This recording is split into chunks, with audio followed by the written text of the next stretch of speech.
Researchers found that in the first 6 months of 2015, 14 stores a day closed down on the UK high street. However, charity shops, jewellers and coffee shops are growing at a fast rate. Cafes, independent or chain cafes, we all love a hot beverage. Having a coffee has never been so popular. But where does this coffee craze come from? In the year 1454, the first coffee house was established in Ethiopia, known as Kiva Canes, which was used as a religious meeting place.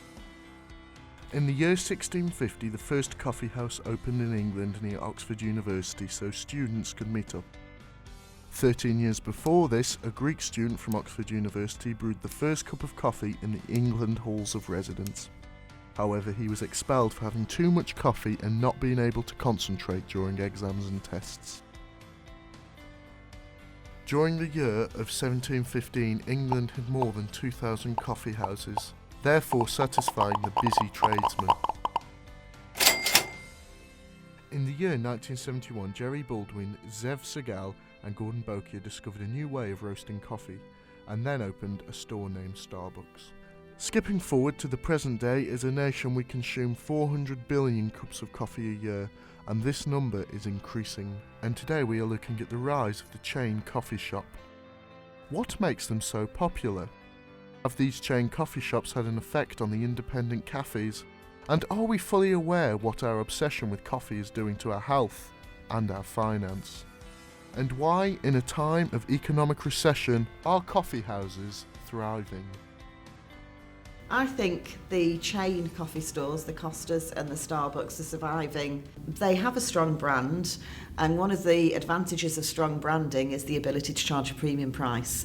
And because they can charge a premium price, they can therefore be profitable. And for that reason, they can kind of infiltrate high streets in a way that independents find it much more difficult, really, to establish themselves. I do think that there's a big place for independent cafes, and probably an increasing place for them, because I think people know what they're getting with a brand. So you know, if you wanted to play safe, if I went to visit a new town, I went to Chester, for example, I've not been to for a little while, I probably would seek out a Starbucks or a Cafe Nero or a Costa, because you know what you're going to get with one of their coffees.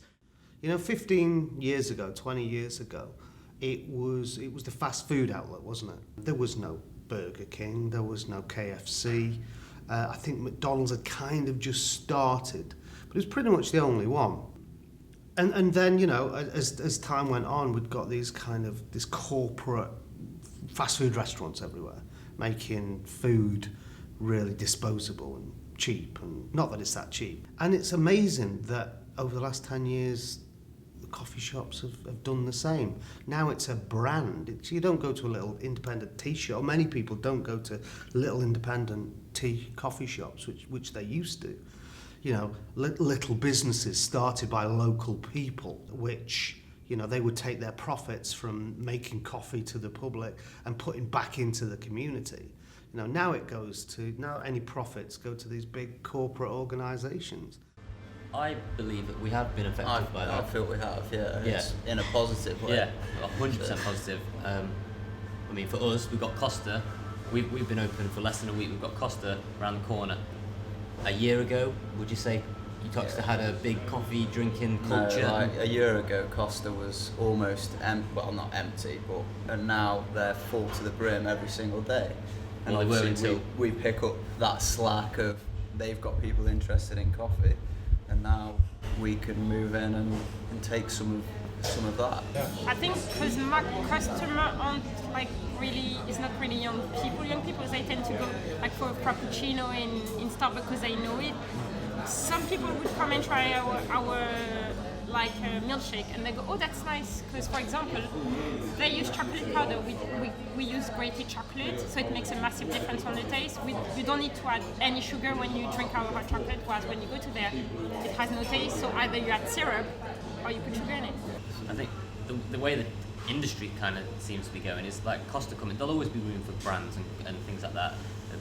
They've made room for independents. I don't think they've made room for every independent. I think they've made room for certain independents. I think you've got to be as good and delivering as good, if not better, environment and product as the brands. They make them different in the sense that the quality of service we offer. When you come in here, you go sit and we bring you a drink.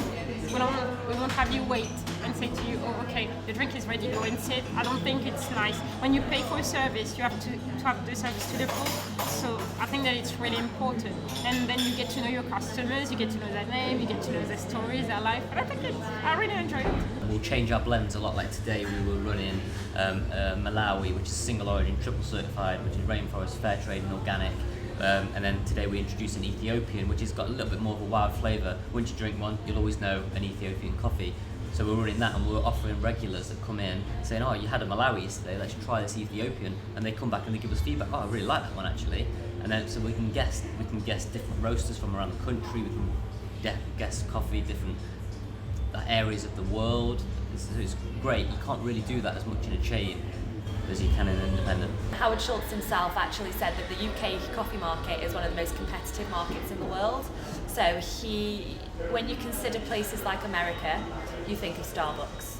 When you think of the UK, you think of Starbucks, Costa, Nero. You know, there are 1,000 other chains that you could go to. But at Starbucks, I think we like to think of ourselves as the premium, the top of the brand.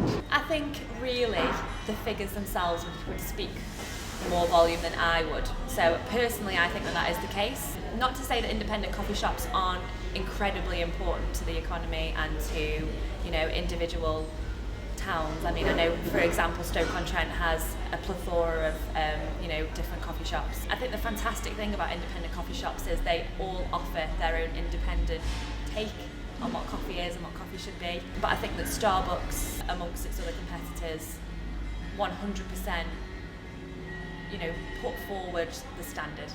And I think that, that's why we are so popular, because if we didn't produce good coffee, if we didn't produce a good beverage or food or pastries or cakes the first time, every time, then people wouldn't come back.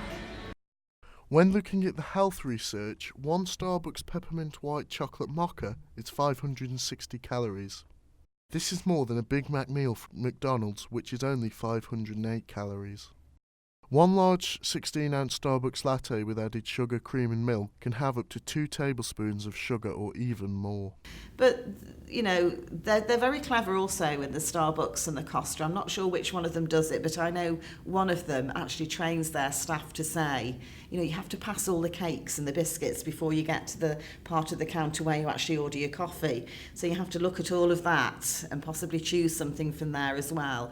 And actually when you get your coffee, they're trained to say, would you like anything from the counter? So they are trained to try and entice you to buy some additional products while you're in there. During this documentary, we have interviewed a range of people getting various opinions on the coffee culture in the UK. We have looked at the health implications of coffee and looked at the way independent cafes are struggling against chain coffee shop competitors. Throughout history, coffee shops have always been a place of meeting and socialising, but with the prices of coffee ever increasing and the chain coffee shops gaining popularity, will independent cafes become extinct? Will the coffee craze ever end?